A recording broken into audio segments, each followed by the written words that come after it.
یہ اس وقت ہے جب آپ رات کو سونے لگے، بستر پر آئے، تھکاوٹ محسوس ہو رہی، 33 مرتبہ سبحان اللہ، 33 مرتبہ الحمدللہ، 34 مرتبہ اللہ اکبر پڑھنے کے لیے 100 کا عدد پورا ہو جائے گا تو انشاءاللہ اس کی بھی برکتیں ہوگی، تھکاوٹ دور ہوگی۔ اللہ تبارک و تعالیٰ ہمیں دوران سفر شریعت کے احکامات پر عمل کی توفیق عطا فرمائے۔ ایک سنت یہ بھی ہے دوران سفر بندہ نگاہیں جھکا کر چلے، لو فرو کی طرح ادھر ادھر دیکھتا ہوا نہ چاہے، بلکہ نگاہیں جھکا کر چلنا بھی سنت ہے۔ سفر کی جو فرض نماز اس کا کتنا کلومیٹر سفر، اور اگر ہم عمرے کی ادائیگی کے لیے جاتے ہیں تو وہ ہمیں کیسے فرض نماز ادا کریں؟ اگر سفر 92 کلومیٹر یا اس سے زیادہ کا ہے، وہ چاہے بندہ خدا نہ خواستہ چوری کرنے کیوں نہیں جانا، اگر دوران سفر نماز پڑھے گا، سفر جائز ہو یا ناجائز ہو، جس طرح کا بھی سفر کے لیے بندہ جا رہا ہو، دوران سفر جو نماز پڑھے گا تو اس پر واجب ہے کہ قصر کرے۔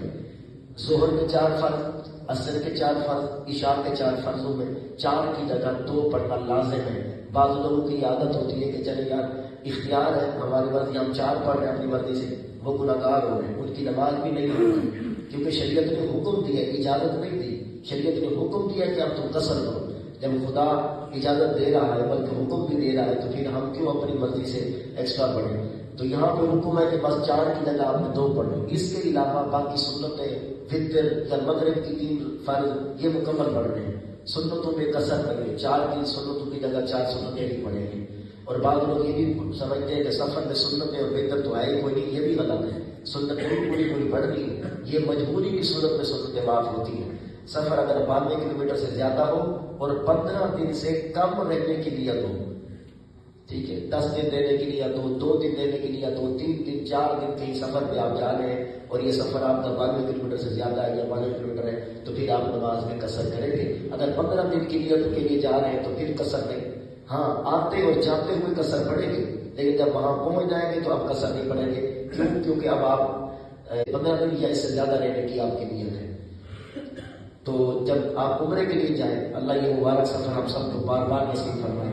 عمرے کے لیے آپ جائیں گے تو یہ پیکج کے مطابق ہوتا ہے، آپ کے کتنے دن کہاں پہ ہیں۔ جب آپ پاکستان سے مکہ مکرمہ پہ اگر جاتے ہیں اور وہاں آپ کے 8 دن ہے یا 10 دن ہے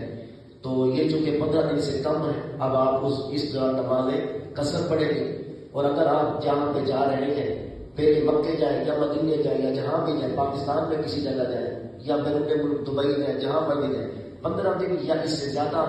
کے لیے آپ نے ایک مقام پہ ٹھہرنا ہے تو اب آپ پر لازم ہے کہ آپ نماز